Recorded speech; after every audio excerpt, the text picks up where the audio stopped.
Success એકેડમીમાં આપ સૌનું સ્વાગત છે। આજે આપણે બાંહેધરી કમિશનમાં 2023નો સમસો હલ કરીશું। યોગી લિમિટેડની તારીખ 1/4/22ના રોજ ₹10 એવા 10 લાખ ઇક્વિટી શેરની સત્તાવાર થાપણીથી નોંધણી થઈ।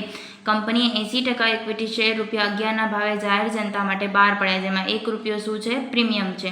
આ અંગે નીચે મુજબ શેર દલાલોએ બાંહેધરી આપી। પક્ષે કેટલા ટકા આપી? 15%, અપક્ષે 25% અને નિષ્પક્ષે 60%। બાંહેધરી દલાલોએ નિશ્ચિત બાંહેધરી અંગેની 2 લાખ ઇક્વિટી શેર માટે નીચે મુજબની અરજીઓ આપી। એટલે નિશ્ચિત બાંહેધરી માટે ટોટલ 2 લાખ છે, એમાં ત્રણેયના ડિપાર્ટમેન્ટમાં આપી છે। પક્ષે 20% છે, અપક્ષ 50% અને નિષ્પક્ષ 30%। નિશ્ચિત બાંહેધરી સિવાય છે, પરંતુ નિશાનીવાળી અરજીઓ સહિત કુલ કેટલી મળી? 5 લાખ ઇક્વિટી શેર માટે અરજીઓ મળી હતી, જેમાં નિશાનીવાળી અરજીઓ નીચે મુજબ છે।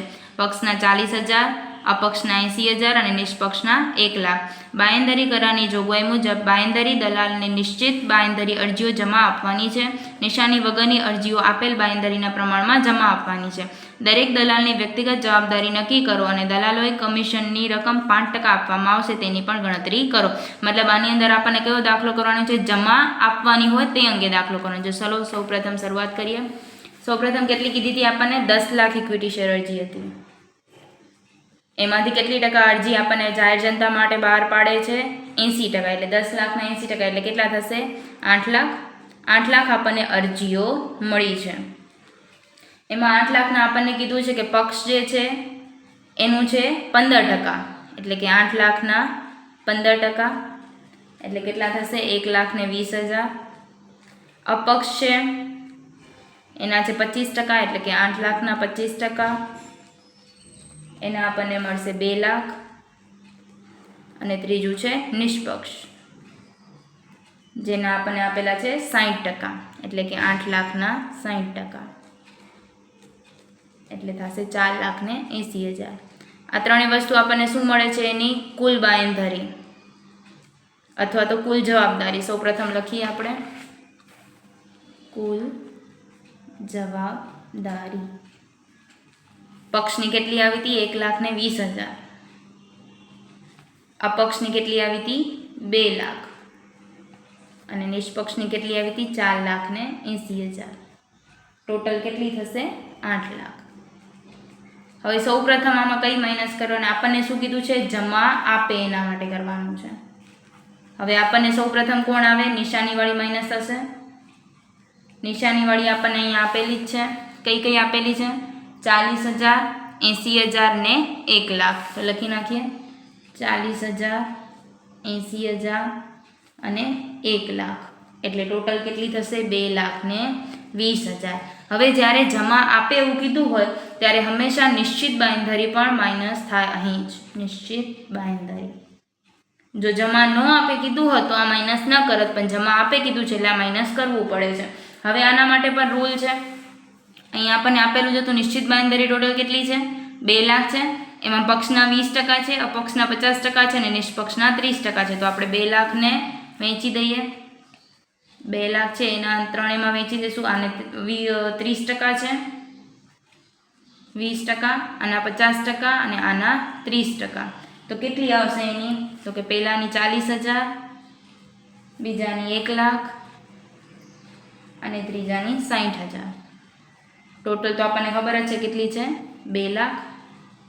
માઇનસ કરીએ આપણે તો 1,20,000 માંથી 40,000 ને 40,000 માઇનસ કરીએ એટલે કેટલા વધશે? 40,000। ત્યારબાદ 2 લાખમાંથી 80,000 અને 1 લાખ માઇનસ કરીએ એટલે કેટલા વધે? 20,000। ત્યારબાદ 4,80,000 માંથી 1 લાખ ને 60,000 માઇનસ કરીએ એટલે કેટલા વધશે? 3,20,000। 8 લાખમાંથી 2,20,000 ને 2 લાખ માઇનસ કરીએ એટલે કેટલા વધે? 3,80,000। હવે નિશાનીવાળી પણ માઇનસ થઈ ગઈ, નિશ્ચિત બાંહેધરી પણ માઇનસ કરી ગઈ। હવે કઈ માઇનસ કરશું? તો કે નિશાની વગરની। નિશાની વગરની। હવે નિશાની વગરની આપણને ક્યાંથી મળશે? ટોટલ કેટલી હતી? અહીં એણે કીધી હતી કે નિશ્ચિત બાંહેધરી સિવાય પરંતુ નિશાનીવાળી અરજીઓ સહિત ટોટલ આપણને કેટલી મળે છે? 5 લાખ મળે છે। તો 5 લાખ ટોટલ છે આપણી। એમાં આપણને ખબર છે કે નિશાનીવાળી કેટલી હતી? 2,20,000। તો આપણે માઇનસ કરીએ 2,20,000। હવે ટોટલ 5 લાખ હતી, નિશાનીવાળી 2,20,000, આનામાંથી આ માઇનસ કરીએ એટલે આપણને શું મળી જાય? નિશાની વગરની કેટલી થશે? 2,80,000। 2,80,000 ને આપણે કયા પ્રમાણે વહેંચણી કરશું? એની કુલ જવાબદારી પ્રમાણે। આના કરીએ 12, 20 અને 48 એટલે કયા પ્રમાણમાં વહેંચણી થશે તો કે 12 જેમ 20 જેમ 48ના પ્રમાણમાં વહેંચણી કરતા આનું મળશે 42,000, ત્યારબાદ 70,000 અને ત્યારબાદ 1,68,000. હવે માઇનસ કરીએ આપણે તો 40,000માંથી 42,000 માઇનસ કરીએ એટલે શું થાય માઇનસમાં 2,000, 20,000માંથી 70,000 માઇનસ કરીએ એટલે માઇનસમાં 50,000 અને 3,20,000માંથી 68,000 માઇનસ કરીએ એટલે 1,52,000 અને 3,80,000માંથી 2,80,000 માઇનસ કરીએ એટલે કે 1 લાખ.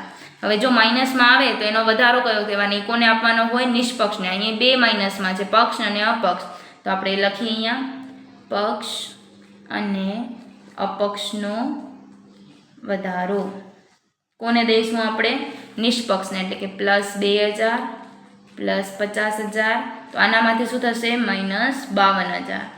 અહીંયા તો કંઈ આવશે જ નહીં કેમ કે પ્લસ માઇનસ 0 જ થઈ જાય. 2,000માંથી 2,000 જશે એટલે 0, 50માંથી 50 0, 1,52,000માંથી 52,000 જશે એટલે કેટલા વધશે 1 લાખ. અને અહીંયા પણ આવશે 1 લાખ. હવે છેલ્લે શું કરવાનું હોય તો કે નિશ્ચિત બાંયધરી પ્લસ થાય. નિશ્ચિત બાંયધરી આપણે જોઈ હતી ઉપર કેટલી હતી આની 40,000, આની કેટલી છે 1 લાખ અને આની કેટલી છે 60,000, ટોટલ 2 લાખ. સરવાળો કરીએ તો કેટલો આવશે આનો 40,000, આનો આવશે 1 લાખ, આનો આવશે 1,60,000 અને આનો આવશે 3 લાખ. હવે આપણને શું કીધું છે અહીં રકમમાં આપણને આ જે વ્યક્તિગત જવાબદારી નક્કી કરો એ તો આપણે કોષ્ટક બનાવી દીધું. ત્યારબાદ કીધું છે દલાલોને કમિશનની રકમના કેટલા ટકા 5% કમિશન આપવાનું છે. તો ચલો કમિશનની ગણતરી કરીએ. કમિશન માટે ટોટલ આપણને કેટલી અરજીઓ આવી હતી 8 લાખ આવી હતી આપણે જોઈ હતી. તો 8 લાખ ગુણ્યા પ્રીમિયમ સહિત લેવાનું એટલે કેટલા આવશે પ્રીમિયમ સહિત આપણે 11 હતી રકમ એટલે 8 લાખના 11 એટલે કે 88 લાખ. કેટલા ટકા કમિશન આપવાનું કીધું એને 5%. તો 88 લાખના 5% એટલે કેટલા આવશે 4,40,000.